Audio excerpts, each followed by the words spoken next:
The Bloodline has always been here. When the Wild Samoan line.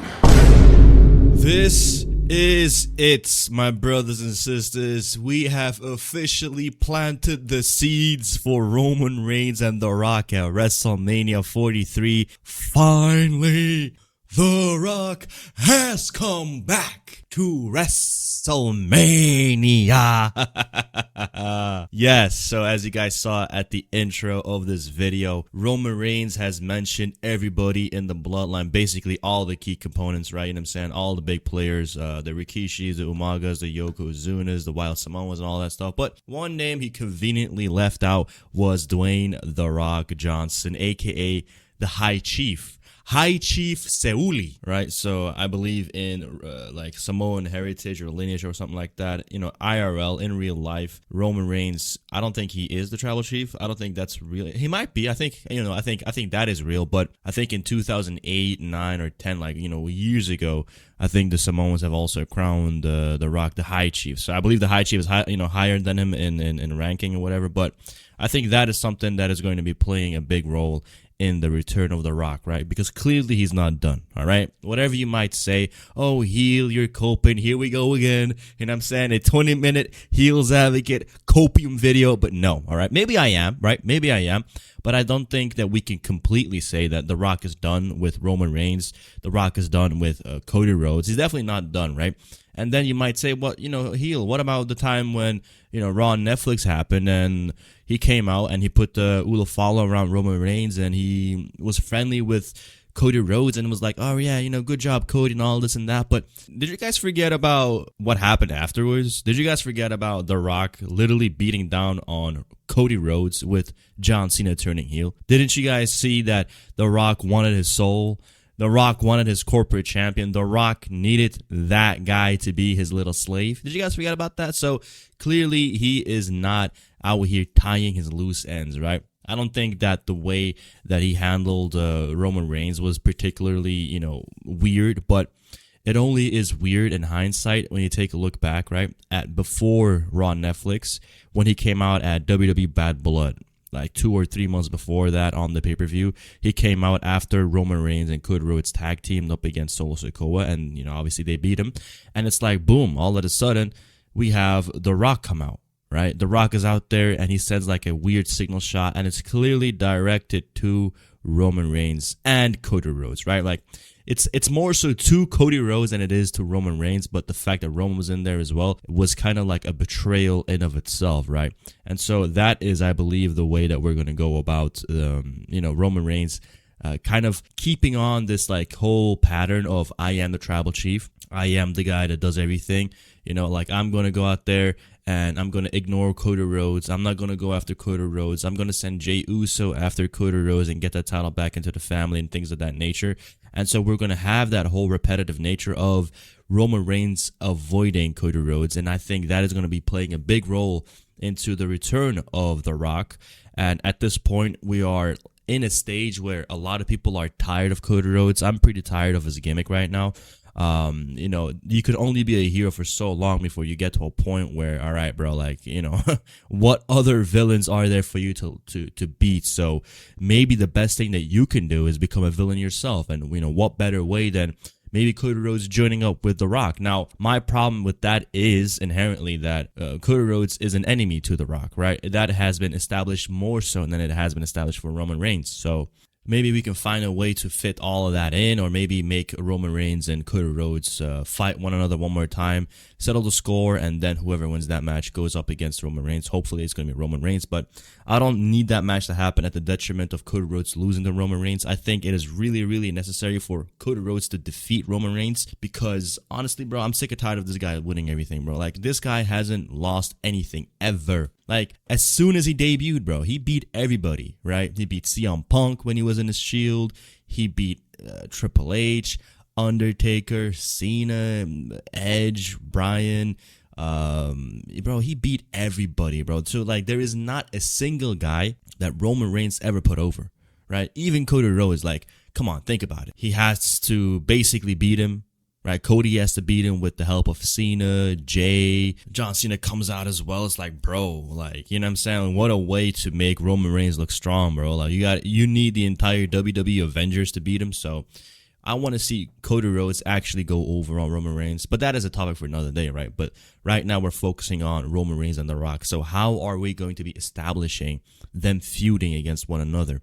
Now, I don't think there needs to be any particular, like, you know, inherent logic to it, right? It can just be as simple as one day The Rock comes back and, you know, he just looks at the state of the company. He looks at the state of Roman Reigns, of Jey Uso, of Solo Sikoa, and all these people. And he's going to look at and say, wow, this family is separated beyond belief, right? This family is fractured beyond belief. And you, as the tribal chief, you're supposed to be holding the family together. But now you're over here just, you know, breaking it all down, right? Yeah, you say you want Solo back, but you can't say that, right? You know what I'm saying? Like, yeah, you can go off of that narrative, but I have something way better in mind. I have something way crazier fantasy booked.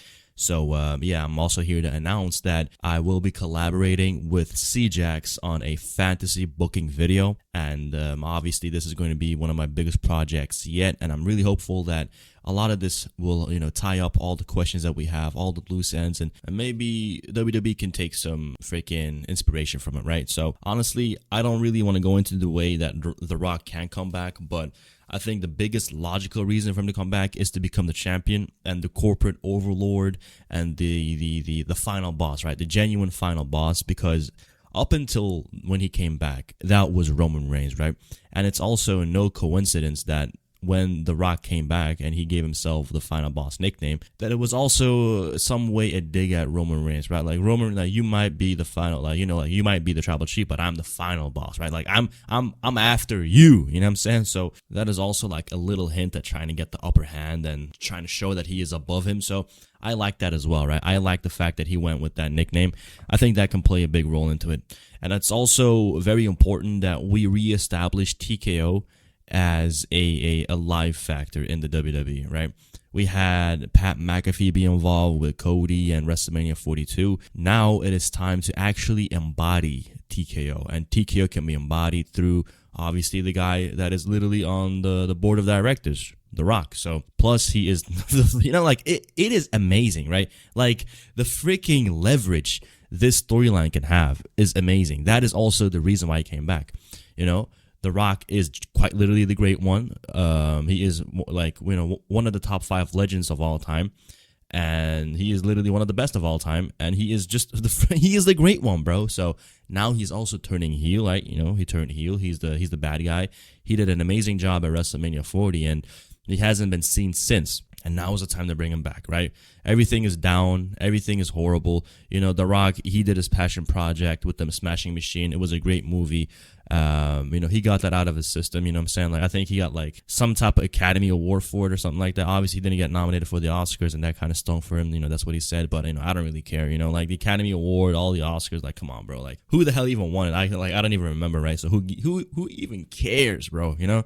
I felt like The Smashing Machine was one of the better movies of the year, and his performance was pretty standout, you know? So I think he doesn't have to worry about, you know, whatever award he didn't get or did get. At this point, you did an amazing job, and now it's time to come back, right? You know, he's out here doing the Moana movie promotions and stuff like that. That movie is already recorded. That movie is already taped.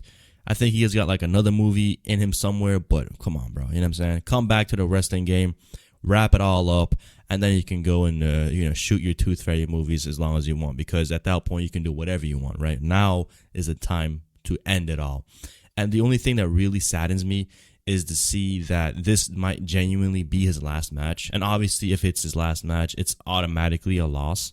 And so that is one thing that kind of takes me out of it, right?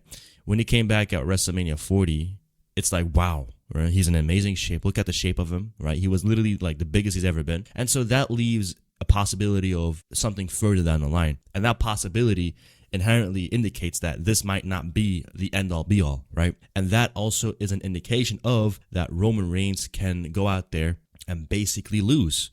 And we hadn't seen him lose in a long time. And that, for me, is very important, right? That was, for me, very important.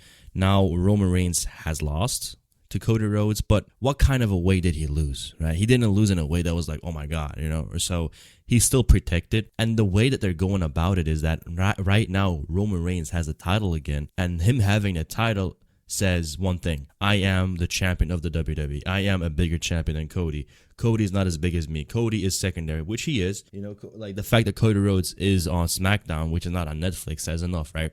Had Cody Rhodes been on Netflix and Roman Reigns was back on SmackDown, that would have changed up things a little bit.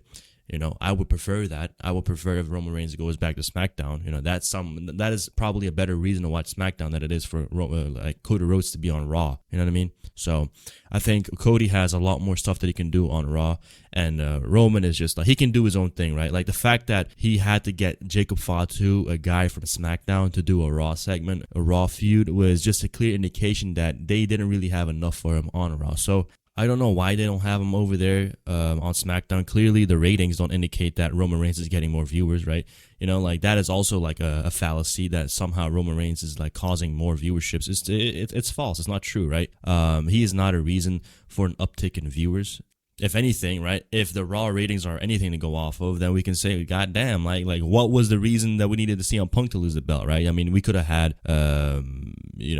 Cody Rhodes still be champion by the time the Royal Rumble happened, and we could have had Roman Reigns and Cody Rhodes settle the beef over there on SmackDown, So when you have 1,980,000 viewers on SmackDown globally on Raw, on Netflix, that is a problem. Like that is a clear indication that even Roman Reigns can't go out there and inherently elevate Raw beyond what he's already doing, right? I mean, think about it. If it wasn't for Roman Reigns on Monday Night Raw, they wouldn't even pull 2 million, So I think he is the resistance line, but that is about it. I don't think he is the guy that can push the line forward, and the only guy that can do that is The Rock. Like, I swear to God, guys, there would be no The Heels Advocate without The Rock. The Rock was the reason why I got back into the WWE, why I started following it. And it was basically because of John Cena why I started making videos, right? Because at the time I felt like, wow, what an amazing time for The Rock to be back. It was a shame I didn't make videos back then. I would have loved to make videos back then, but I missed the opportunity. I didn't really think about it. And then when I saw WrestleMania come and go, and then we saw, Logan Paul tag team with John Cena, I'm like, bro, what are we doing? So I felt at that time, there's literally no more time to waste. I have to go out here and express my opinions about the product, and that is the way that we go, right? But now, if The Rock finally comes back, and if this was a way to insinuate internal friction, to kind of like, kind of alienate The Rock from the family, because that was kind of like the segment, right? The segment was Jacob Fatu has been the black sheep of the family. He's been going in and out of jails, and he was like a felon and all that BS, right? So the Bloodline never really acknowledged him. He's the son of Samu, I think. I'm not too sure which one. But, like he's like an immediate cousin to the Usos. So, obviously the Usos are the cousin, right? I mean, not really the cousin. Like, I think they're like his nephews, right? Roman Reigns is actually the uncles of the Usos. And Dwayne "The Rock" Johnson is actually an immediate cousin, like by his grandparents, right? So basically The Rock's grandparents, and Roman Reigns' grandparents, they were not actual immediate family, but they were family by blood oath. So I'm not really sure what kind of like Samoan law that is. Like if somebody married one another's family or something like that. I'm not too sure if it's tied by marriage or something, but it says blood oath. So I'm just gonna keep saying blood oath. So, but if we're gonna go from those trees combining together, then you'll see that Roman Reigns and The Rock are actually immediate cousins. So they are actually cousins immediately. And that is the way that we can go about it, right? We can say, Roman, you're out here not trying to acknowledge me. You're trying to not acknowledge the final boss. You're trying to not acknowledge the High Chief Seuli. You know what I'm saying? So we can go off of that, right? So that is, I think, another way that we can go about it. Another way that we can go about it is that basically The Rock is going to come in and big time him, right? Like anything that Roman Reigns does, The Rock is going to just go out there and big time him, right? Oh, you're the tribal chief. I'm the high chief. Oh, you are the champion of the company. I'm on the board of directors. You know what I'm saying? Like he can do everything that can be one tick above Roman Reigns. And the only thing that pisses me off about this whole storyline is that once again, serves Roman Reigns. Like that's why I said it should have happened at WrestleMania 40, because at that point we could have had The Rock beat him, right? He could have beat him by, just doing his own thing, right? But at that time it was really hard, right? Roman was a big time heel. What are you going to do? Turn The Rock babyface? They hate him as well. Heel versus heel at Mania, it doesn't work, right? I get why that didn't happen, but it still doesn't take away from the fact that they really should have had that match at Mania 40, bro. If The Rock went out there and he defeated him, that could have gave the Bloodline a hard reset, because Cody Rhodes defeating Roman Reigns did not give the Bloodline that hard reset. If you think about the redemption arc of Roman Reigns after WrestleMania, what redemption arc? He went away for 6 months. He came back at, SummerSlam. He had a few matches against Solo Sikoa, beat him down a little bit, put him back in his place. And then what? He tag teams with Cody Rhodes, you know what I'm saying? They're friends. And by virtue of him being, aligned with Cody Rhodes, Jey Uso and Jimmy Uso, they're like, oh, okay, we'll forgive you. After everything you've done to us, we'll forgive you. And now they're back to being lackeys. And now he's back to being a champion. What was the redemption arc? What was genuinely the way that Roman Reigns came out here every single week, and it really felt like him, losing what he once had. Yeah, we had a few segments here and there where he was walking alone and walking past the Usos and looking at what once was, and okay, cool, but that was not enough. It's him doing the bare minimum, and we got to take it for the bare maximum. You know what I'm saying? Like, I don't really see how that really caused for everything to realign with the Bloodline. And now they're going back after Solo Sikoa. That is also something that I don't want to see. Solo is quite literally his name. He is Solo. He does everything on his own, right? And the fact that they also had to go out there and get Jacob Fatu, that to me was also a little bit annoying. It's like, why are we mixing and mashing different storylines, different brands? For the most part, Fatu had nothing to do with him, right? And so when Fatu goes after Roman Reigns, it's like, bro, you don't got anything better to do, So that is what really pissed me off. So there are a lot of mixing and mashing that's going on just to serve Roman Reigns, and it's not really inherently for the betterment of the product. What would have been a betterment for the product, at least this would have made sense, is if Gunther went after Roman Reigns, right? If Gunther went after Roman Reigns, he has a legit reason. Gunther is the former 2-time World Heavyweight Champion. Gunther lost it to CM Punk. CM Punk lost it to Roman Reigns. And therefore, by immediate ranking, maybe CM Punk is ranked number 1, but right after him, it is Gunther. And because CM Punk is gone, it should go right to Gunther, right? Gunther should have went after him, and Gunther could have said that, he was going after the title, but Roman Reigns, he tossed him out of the Royal Rumble in the final 2, and that stuck with him, and now he's back for revenge, and he wants to get his title back. Boom, we can go off of that. And we could have literally kept on going with the storyline that they were building up on SmackDown for Jacob Fatu. Jacob Fatu was there every single week, basically going after Drew McIntyre, but by Drew McIntyre being in a title picture, that also made him a contender for the title. And Jacob Fatu made it very clear that he was going after the title as well. He was in Cody's face many, many times. He said that he was going after it many, many times. So I don't really see the reason why suddenly he would have to jump ship, So like I said, this is all of this problem that we have with Roman Reigns, at least a problem that I have. Everybody has to lower themselves for the betterment of Roman Reigns. But what has Roman done? Has Roman went out there and genuinely put over Jey Uso? No. Jey Uso became world champion on his own. He lost it fair and square. Okay, cool. But he didn't have to do that. You know what I'm saying?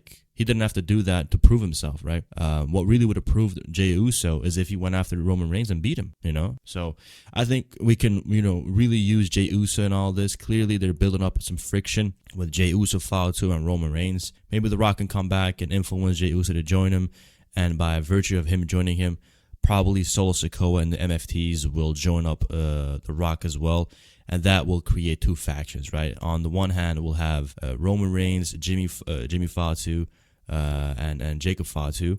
And on the other side, we'll have The Rock with Solo, Jey Uso, and his MFT. So that is also a clear hint at what is going on and why it's building up to the way it is. Because they need Jacob Fatu to join Roman Reigns because he doesn't have anybody else, right? Clearly, Jey Uso is going to leave, and he needs Jacob and Jimmy to stay loyal. And when The Rock comes back, it's probably going to be Rock, Jay, Solo, and obviously his MFTs by proxy. So that is really interesting to me. I really want to see a hard reset to the Bloodline. I really want to see The Rock, linger around a little bit more, bro. This is literally his final year. He's 54 years old, right? he might, like, this might genuinely be the last time that he can compete, bro. You know, he was in amazing shape at WrestleMania 40, but he's losing weight. He had a few health scares. He might not think about wrestling, but come on, bro, I am. You know what I mean? Come back, hit the freaking rock bottom on Roman Reigns, hit the people's elbow. You know what I'm saying? You don't even have to do it twice. You don't even have to do it 3 times. You don't even have to do, like, you know what I mean? Like, you don't have to multiply your finishes. Just one rock bottom, one people's elbow, and beat him and pin him clean, bro. That is going to be, oh my God. That is what I'm waiting for, bro. You know what I mean? For the last 10 years, like I said, it really pissed me off how much Roman Reigns wins, bro. Like, even when he was, like, competing against Braun Strowman and they were trying to build up Braun Strowman, how were you going to build up Braun Strowman if he never beat Roman Reigns? You know what I mean? Oh, he threw a freaking chair in his face. Like, oh my God. You know what I mean? Like, come on. It's like, bro, like, you can be the best, number 2. You know what I mean? Like, you can be the best, number 2. I mean, you can be literally a champion right after me. You know what I mean? Like, it's always the same BS, bro. You know? And I think we've done enough. Bro. We've sacrificed enough, you know? And now you're going to say, bro, heel, why do you want Roman to lose to The Rock? Who else could he lose to, sucker? You know what I mean? Like, who else is there that he could lose to, bro? After all the years of dominating, you think he can go out there and lose to any other jabroni, bro? No, he's got to go out there, lose to The Rock clean, then go out there in a feud against Cody Rhodes, lose clean as well, and then we can rebuild him. Then we can go out there and rebuild him, bro, right? Because the rebuilding hasn't been done. You know, now on Monday Night Raw, he's out here ordering Jacob Fatu to hit the frog splash on some random freaking actor or celebrity. Like, what are you, a heel now? What did all this serve for? Exactly nothing. So I got another video planned for later this week. So I'll go into great detail why Roman Reigns is completely sucking right now. Everything is really, really on the down low when he's a champion as well. And it's just to the detriment of the entire business, trying to keep him strong. But I will only tolerate this if it really means that he's been strong for The Rock. If he's booked strong for The Rock to go out there and beat him, I can really mess with it. But if he's building up to be, you know, what he is right now, just for Obafemi to beat him at SummerSlam, I'm out, bro. You know what I mean? Like, I can't accept that, bro. Are you kidding me, bro? Obafemi, you know what I mean? It's just like, yeah, he is a next up guy, but it's like, you know what I mean? Like, I don't know, man. I'm just sick and tired of everything. I'm sick and tired of waiting around for The Rock to come back. I was sick and tired of waiting for John Cena and his final year to turn into something good. So I'm just sick and tired of waiting, man. I think this is clearly the biggest indication that The Rock is coming back. They didn't mention The Rock. They had Jacob Fatu join the Bloodline. They have Jey Uso have internal friction. Jay's going to leave, join Solo. Solo and Jay are going to, team up and do their thing. Maybe, maybe Jay is going to become champion, right? And then we're going to have Crown Jewel, Roman versus Jay for the title. And I don't know, maybe The Rock is going to come back quite, immediately after that, and we'll build up to WrestleMania. I'm not too sure. I'm not too sure when the Money in the Bank is, because it was supposed to be this month or next month, but clearly they canceled that out as well. So we'll see what happens. I'm really, really interested in seeing The Rock come back and beat Roman Reigns. If he comes back to lose, oh my God, bro. If he comes back to lose, man, I might just pop a vein, man. I'm the Heels Advocate, and I'm out.